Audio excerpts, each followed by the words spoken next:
이 시간 우리 박권일 목사님 나오셔서 믿음으로라는 제목으로 하나님의 말씀을 증거해 주시겠습니다. 여러분, 이렇게 귀한 목사님을 우리 교회에 오늘 특별히 보내주시고 특식을 먹도록 은혜를 베풀어 주신 하나님께 감사의 박수, 그리고 또 귀한 걸음을 해주신 우리 목사님께 감사의 박수를 우리 드리면서 우리 모시도록 하겠습니다. 감사합니다.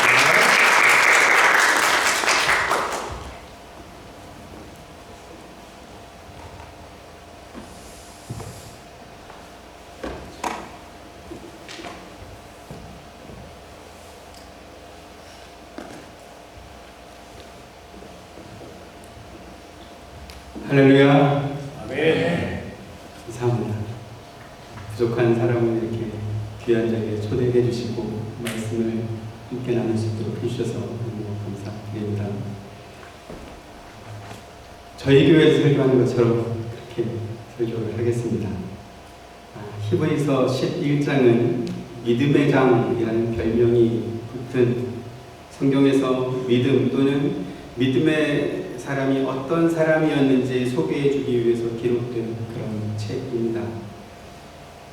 그래서 가인에 의해서 돌에 맞아 죽은 아벨부터 시작해서 에녹과 노아를 거쳐서 아브라함과 이삭과 야곱, 그리고 모세와 기생 라합, 그리고 사사시대의 몇몇 사사들과 또 사무엘이나 다윗을 그 대표 선수로 소개하고 있습니다. 히브리서 11장을 보면 우리가 그렇지, 저 사람들은 정말 믿음의 사람이지 이렇게 인정하고 수긍할 만한 사람들이 있는가 하면 진짜? 정말 그래? 하는 생각이 들 그런 인물도 소개되어 있습니다.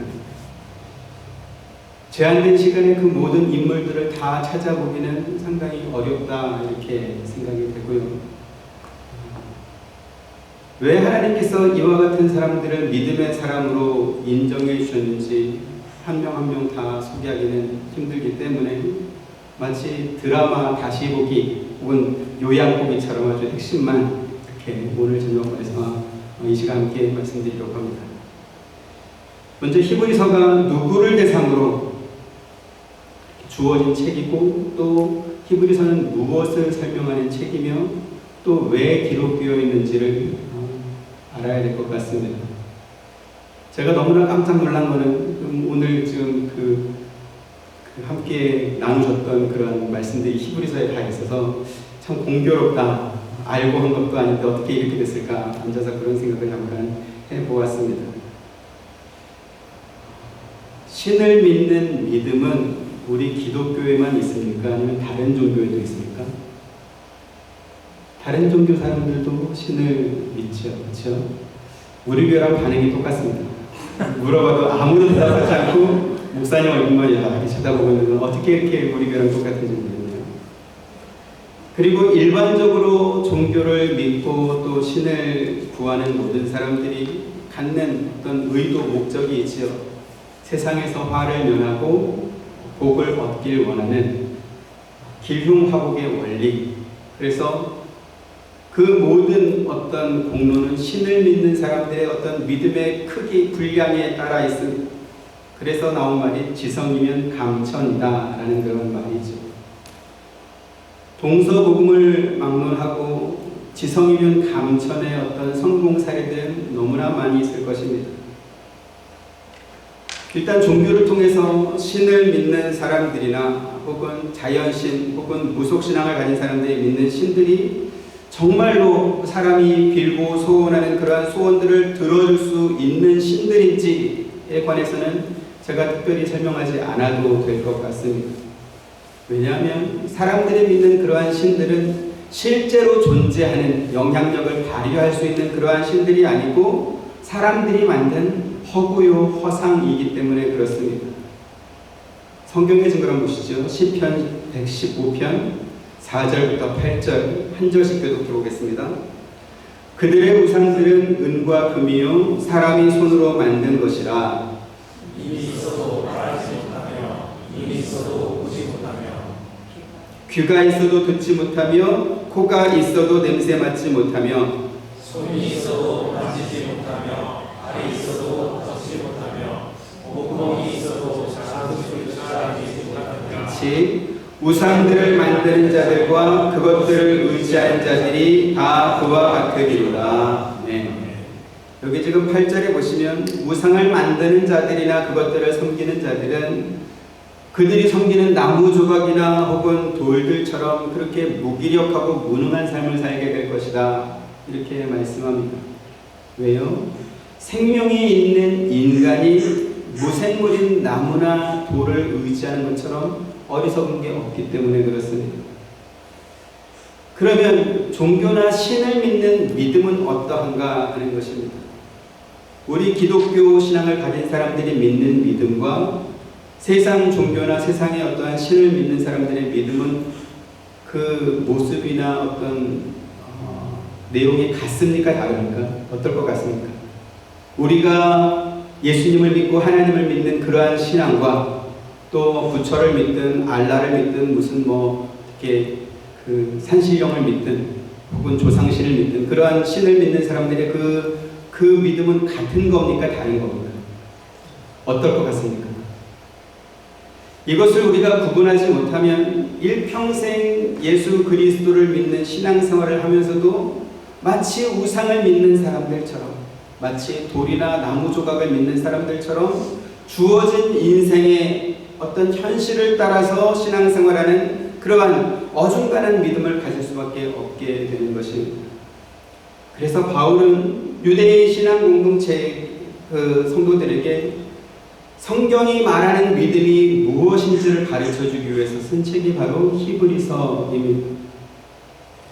성경이 말씀하는 믿음은 일반 종교를 믿는 사람들이나 혹은 자기들이 만든 어떤 신을 믿는 사람들의 믿음과 어떤 면에서 다를까요? 일반적인 종교의 믿음 혹은 그들이 만든 신을 믿는 믿음은 그것을 믿는 사람들의 어떠한 진심, 간절함 이러한 것들이 객관적으로 증명되는 것입니다. 그래서 앞서 말씀드린 것처럼 지성이면 감천이라는 말이 나오는 것입니다.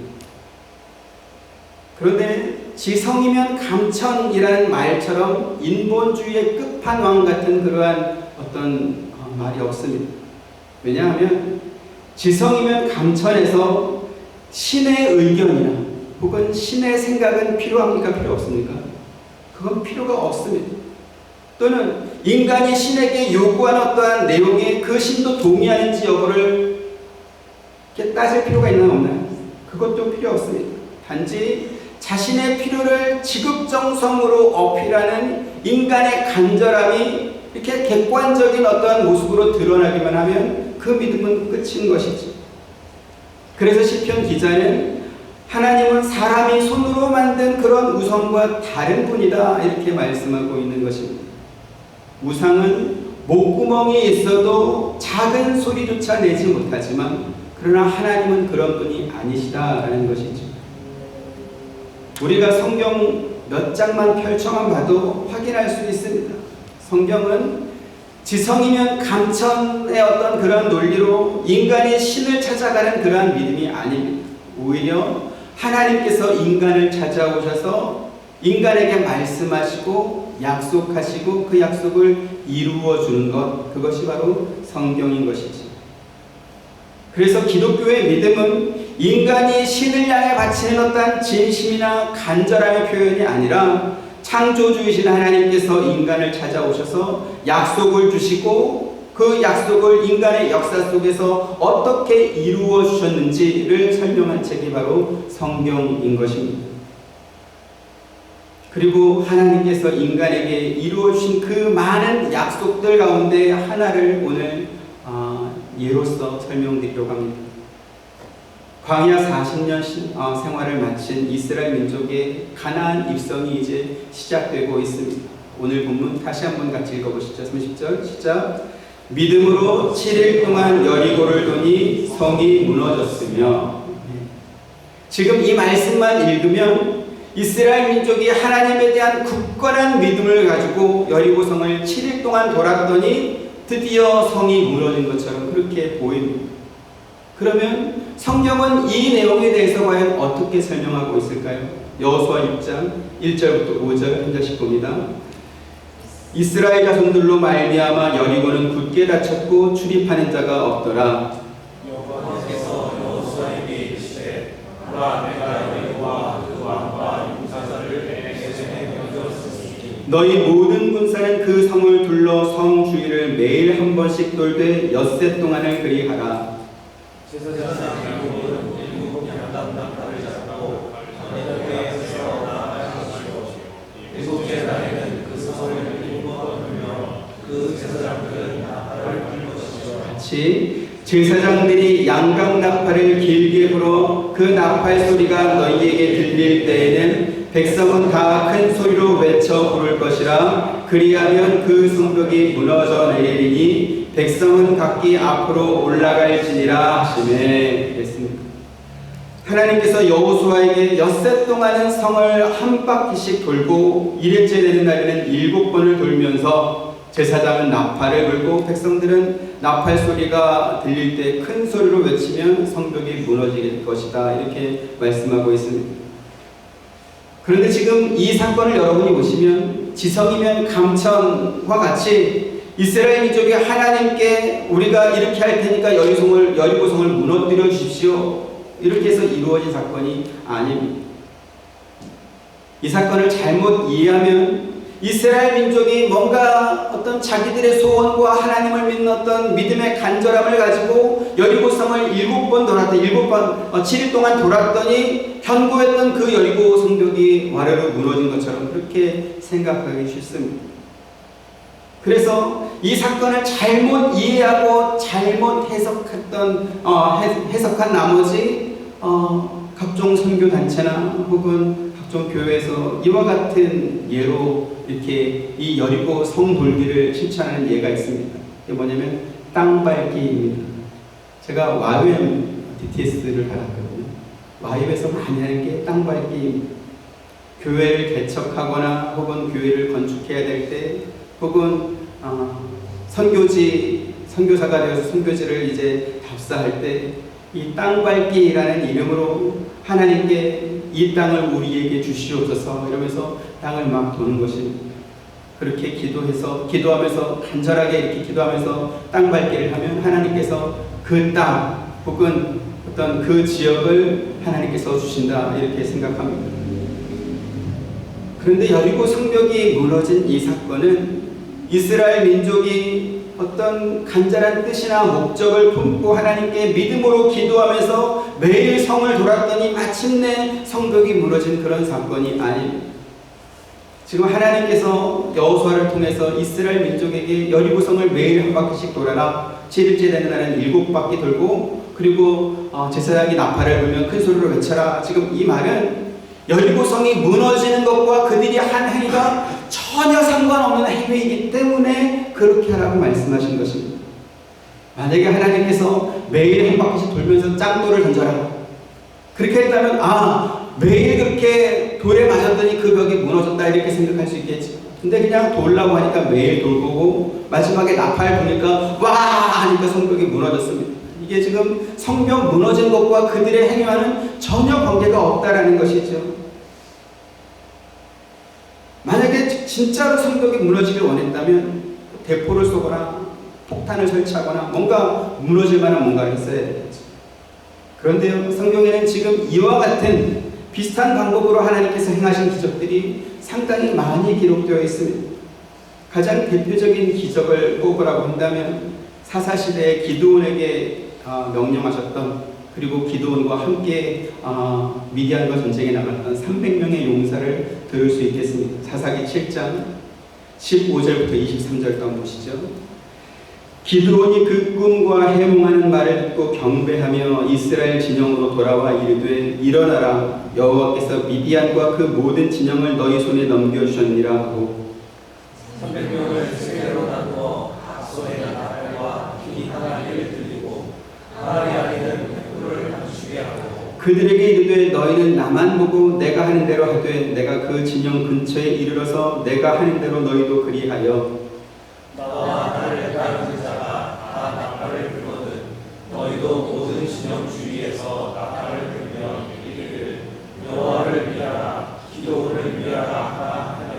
기드온과 그와 함께한 100명이 이경초의 진영 근처에 이른즉 바로 파수꾼들을 교대한 때라. 그들이 나팔을 불며 손에 가졌던 항아리를 부수니라. 세대가 나팔을 불며 항아리를 부수고 왼손에 불을 들고 오른손에 나팔을 들어 여호와와 기도의 칼이라 하고 각기 제자리에 서서 그 진영을 에워싸매 그 온 진영의 군사들이 뛰고 부르짖으며 도망하였는데 300명이 나팔을 불 때 여호와께서 그 온 진영에서 신들이 칼로 취하시므로 적군이 도망하여 스레라의 베스자에 이르고 또 닷밭에 가까운 아벨무라의 경계에 이르렀으니 이스라엘 사람들은 납달리와 아살과 온 므낫세에서부터 부름을 받고 미디안을 추격하였더라. 지금 말이 300명이지 사실은 그 영화 300에 나오는 그 어떤 근육질이 우락부락한 잘 훈련된 그런 용사들 300명은 아닙니다. 페르시아의 크세르세스 왕이 100만 명 군대를 이끌고 그리스를 침공했습니다. 그때 스파르타의 레오디네스 왕이 자기의 정예부대 300명을 이끌고 데르모빌레 협곡에서 그 100만 대군을 맞이하죠. 제가 옛날에 그 영화를 아주 감명 깊게 봤습니다. 그래서 야, 저렇게 싸워서 이길 수도 있구나. 근데 원작이 만화래요. 만화책. 그래서 있을 수 없는 이야기를 만화하기 때문에 그게 가능했고 그걸 실사화한 게 이제 영화 300이다. 이런 후기를 제가 읽어본 적이 있습니다. 이스라엘 민족이 미디안과 전쟁을 하려고 할 때에 하나님께서 징집돼서 나온 3만 2천 명 가운데 이런저런 사람들을 다 돌려보내고 99% 이상을 다 돌려보내고 마지막 300명을 남겨두었습니다. 여러분이 아시는 것처럼 그 300명은 물을 이렇게 뭉켜가지고 먹었던 사람이죠. 여기에 대해서 어떤 목사님들은 그 적군을 경계하기 위해서 물을 움켰다 뭐 이렇게 말씀들 하시는데 제가 봤을 때 제 생각에는 가장 남자답지 못했던 사람이다. 옷이 젖을까봐 물속에 들어가지 못하고 남자답게 들어가서 그렇게 안 하고 가에서 이렇게 소심하게 먹었던 그런 사람들을 하나님께서 남겨둔 것입니다.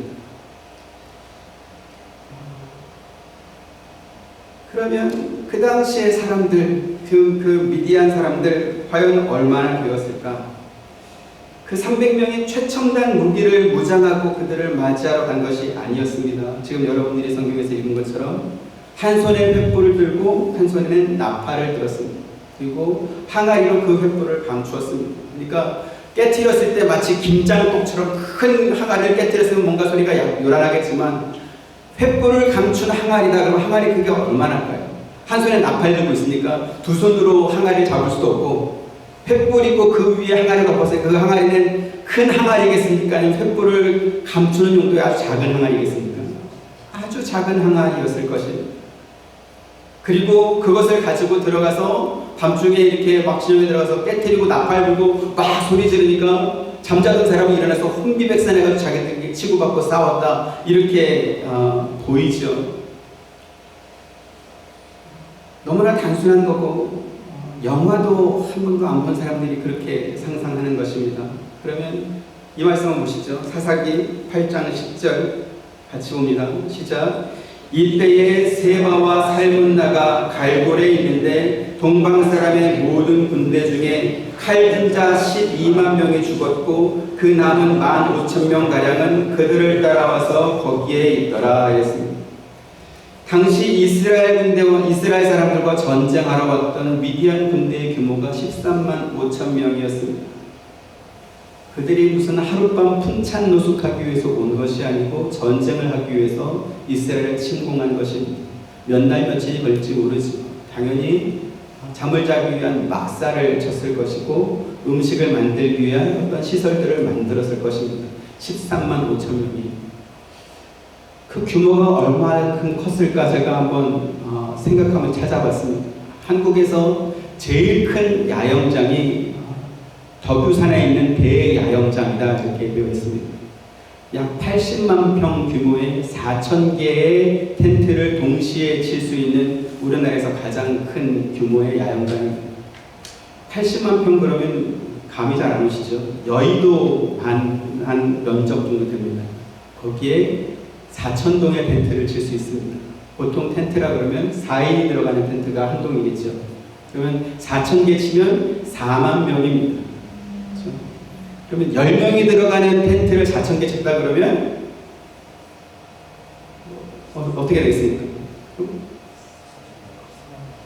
네, 4명이 하면 그 16,000명일 거고 10명이 들어가면 4만 명 들어갈 거고, 그렇죠? 그리고 그런 게 이제 3배는 있어야 그래야 이제 12만 명 되지 않겠습니까? 그러면 미디안 군대 사람들이 친 그 텐트 야영 수경지의 어떤 규모가 어느 정도인지 감이 오지 않겠습니까? 그 중에 300만 명이 지금 들어가는 겁니다. 여의도만 하라고 생각을 하면 이 63빌딩 쪽에서 횃불 이렇게 들고 항아리 깨고 막 소리치는 거를 국회의상 쪽에서 들었다라고 생각하십시오. 들릴까 안 들릴까? 아무리 이렇게 고요한 밤중에 있겠다. 예를 들면 여기 스파르탄 스타디움에서 그 풋볼 경기할 때 거기서 응원하는 사람들의 소리 여기서 들립니까 안 들립니까? 안 들리겠죠. 거기 7만 4천 명 정도, 7만 5천 명 정도 들어간다고 하더라고요. 그래도 안 들리지 않습니까? 근데 거기에서 300명이 막 항아리 깨고 막 이랬더니 이 반대편의 사람들이 자다가 깨어가지고 자기들끼리 막 싸웠다. 이거는 상식적으로 가능합니까? 불가능합니까? 이거는 불가능한 일입니다. 그렇죠? 하나님께서 그렇게 전쟁을 하셨습니다. 자기들끼리 치고받아서 12만 명이 죽도록 그렇게 만들었다. 이 말은 기드온과 300명의 용사, 300명의 용사라고 말할 수 있습니까? 없습니까? 일반적인 상식으로 봐서 300명의 용사가 아니고 그냥 차출돼서 나온 사람이 300명이다. 하나님께서 기드온에게 그와 같은 명령을 해서 기드온이 그렇게 했다라는 것을 설명하는 것이지, 그들이 항아리 깨고 나팔 불고 소리 질렀더니 이겼다 그런 승리 공식으로 그것을 말한 내용이 아니라는 것입니다. 그와 비슷한 예가 또 있습니다. 사울이 왕이 되었을 때 블레셋과 벌였던 두 번째 전투인 믹마스 전쟁입니다. 사무엘상 14장 6절부터 13절. 요나단이 자기의 무기를 든 소년에게 이르되 우리가 이 할례 받지 않은 자들에게로 건너가자. 여호와께서 우리를 위하여 일하실까 하노라. 여호와의 구원은 사람이 많고 적음에 달리지 아니하였느니라. 이를 든 자가 그에게 이르되 당신의 마음이 있는 대로 다 행하리라. 싸우소서. 내가 당신과 마음을 같이하여 따르리이다. 요나단이 이르되 보라, 우리가 그 사람들에게로 건너가서 그들에게 보이리니 그들이 만일 우리에게 이르기를 우리가 너희에게로 가기를 기다리라 하면 우리는 우리가 있는 곳에 가만히 있어서 그들에게로 올라가지 말 것이요. 그들이 만일 말하기를 우리에게로 올라오라 하면 우리가 올라갈 것은 여호와께서 그들을 우리 손에 넘기셨음이니 이것이 우리에게 표징이 되리라 하고, 우리가 블레셋 사람들에게 보이매 블레셋 사람이 이르되 보라, 히브리 사람이 그들이 숨었던 구멍에서 나왔다. 그 부대 사람들이 요나단과 그의 무기를 든 자에게 이르되 우리에게로 올라오라, 너희에게 보여줄 것이 있느니라 한지라. 요나단이 자기의 무기를 든 자에게 이르되 나를 따라 올라오라, 여호와께서 그들을 이스라엘의 손에 넘기셨느니라 하고, 요나단이 손발로 기어 올라갔고 그 무기를 든 자도 따랐더라. 블레셋 사람들이 요나단 앞에 엎드러지매 무기를 든 자가 따라가며 죽였으니. 네, 요나단이 자기를 수행하는 수하 한 사람만 데리고 지금 블레셋과 전쟁하러 가는 것입니다. 단 둘이서 군대를 향해서 전쟁을 하겠다라고 가는 것도 무모하지만 그 두 사람 중에서 한 사람만 무기를 들었다고 했습니다. 그 무기는 어떤 것이었을까요? 사무엘상 13장 20절부터 22절. 온 이스라엘 사람들이 각기 보습이나 삽이나 도끼나 괭이를 벼리려면 블레셋 사람들에게로 내려갔었는데 그들이 괭이나 삽이나 쇠사슬이나 같이 싸우는 날에 사울과 요나단과 함께하는 백성의 손에는 칼이나 창이 없고 오직 사울과 그의 아들 요나단에게만 있었더라. 이랬습니다. 재밌는 이야기가 나옵니다. 이스라엘 사람들이 농기구죠. 삽이나 곡괭이나 무슨 뭐 도끼나 이런 것들을 벼리려면, 그래서 벼리는 게 뭐냐면 가는 겁니다. 칼을 갈고 도끼를 갈고 그거 하려면 자기 진영에서는 이스라엘에는 그런 사람이 없기 때문에 블레셋으로 내려가서 거기서 벼렸다. 이 말은 뭐냐면 이스라엘은 청동기 시대를 살고 있었고 블레셋은 철기 시대를 살고 있는 것입니다. 그리고 이스라엘은 철을 가지고 뭐를 만드는 기술자가 단 한 명도 없었습니다. 더 가관인 것은 이스라엘의 무기가 딱 두 개 있었는데 하나는 사울 왕이 가지고 있었고 또 하나는 그의 아들인 요나단이 가지고 있었습니다. 그리고 나머지 사람들은 변변한 무기랄 게 없습니다. 그런데 지금 블레셋 사람들이 침공한 것이죠. 이스라엘. 왜? 생각해보니까 이 사람들이 혹시 철을 만드는 기술을 갖게 돼서 무기를, 좋은 무기를 갖게 되면 위험할 수도 있다. 혹은 저들이 아직 무기가 변변하지 않으니까 우리가 침략해서 저들을 우리들의 노예로 삼자 이렇게 해가지고 지금 침략을 한 것입니다. 그러면 당시 블레셋의 규모는 어떠했을까? 사무엘상 13장 5절도 같이 봅니다. 시작. 블레셋 사람들이 이스라엘과 싸우려고 모였는데 병거가 3만이요 마병이 6,000명이요 백성은 해변에 모래같이 많더라. 그들이 올라와 벳아웬 음종 믹마스에 진침해. 이랬습니다. 병거가 3만, 마병이 6,000 그랬습니다. 병거는 전차대를 말합니다. 이미 모세 시대에 애굽이 전차를 가지고 있었죠.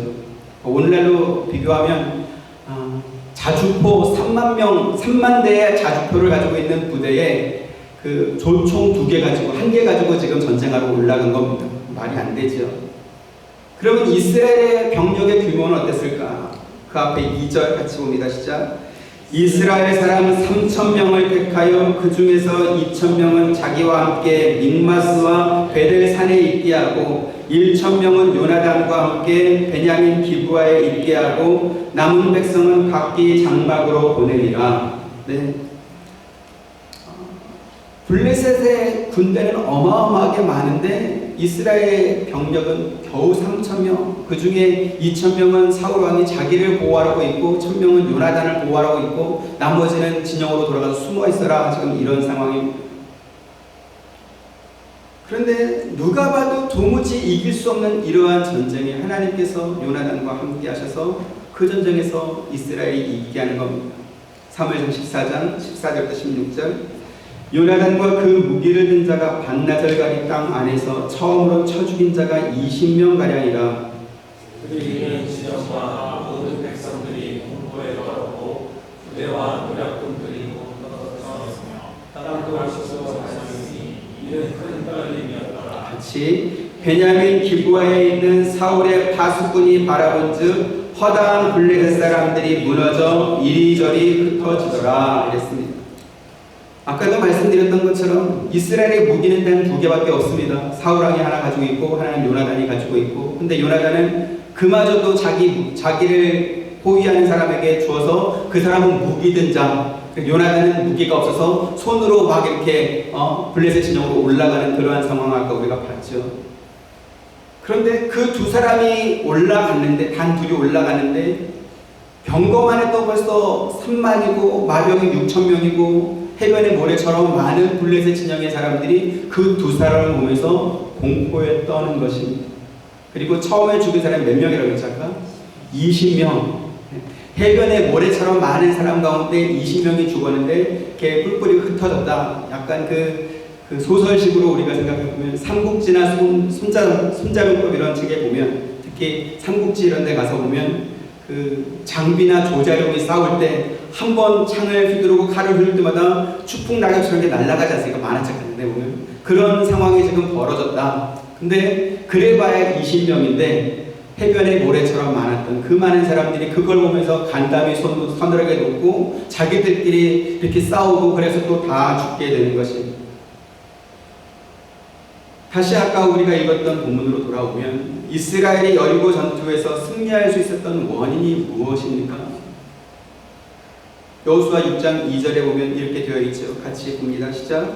여호와께서 여호수아에게 이르시되 보라 내가 여리고와 그 왕과 용사들을 내 손에 넘겨주었으니 바로 이것입니다. 여호와 하나님께서 여리고성을 여호수아와 이스라엘 백성들에게 넘겨주셨기 때문에 그 성이 무너진 것입니다. 여호수아나 이스라엘 백성들이 가졌던 어떠한 조건들이 충족돼서 그래서 감천되어 하나님이 감동해서 그래서 그 보상으로 여리고성이 무너진 게 아닙니다. 그러면 왜 오늘 성경에서는 그것을 보면서 믿음으로라고 말했는가가 이제 문제가 되겠지.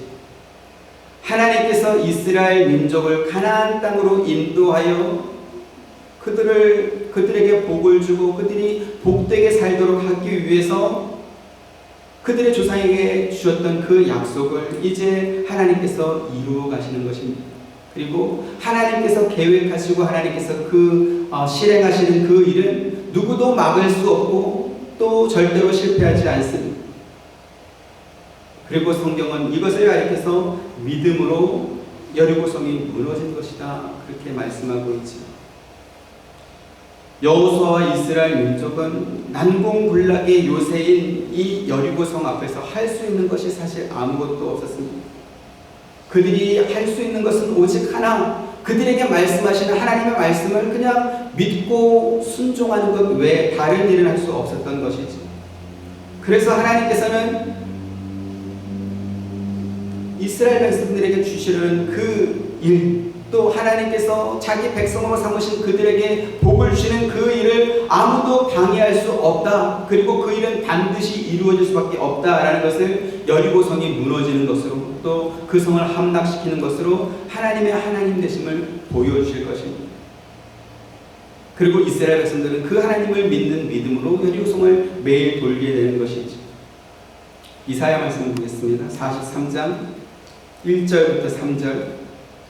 야곱아 너를 창조하신 여호와께서 지금 말씀하시느니라. 이스라엘아 너를 지으신 이가 말씀하시느니라. 너는 두려워하지 말라. 내가 너를 구속하였고 내가 너를 지명하여 불렀나니 너는 내 것이라.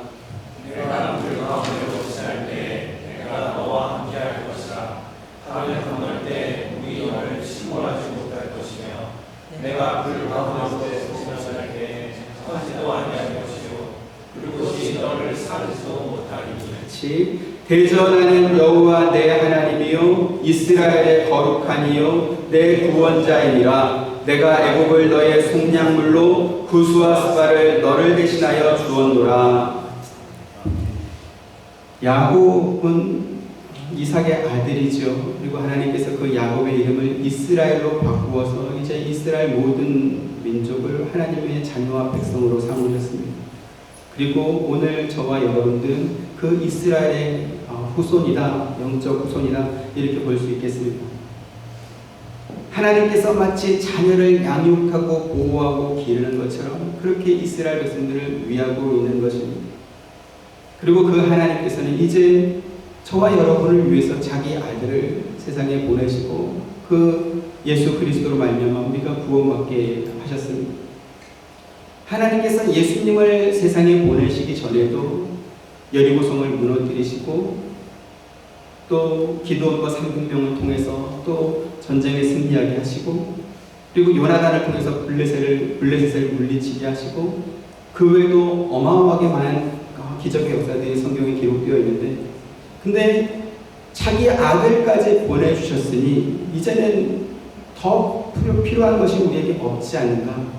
아들을 보내주기 전에도 하나님께서 그와 같은 수없이 많은 기적들을 자기 백성들을 위해서 행해 주셨는데 아들까지 내주신 마당에 뭐를 해주지 않겠는가 하는 그러한 말씀이 바로 이사야 50장의 말씀입니다.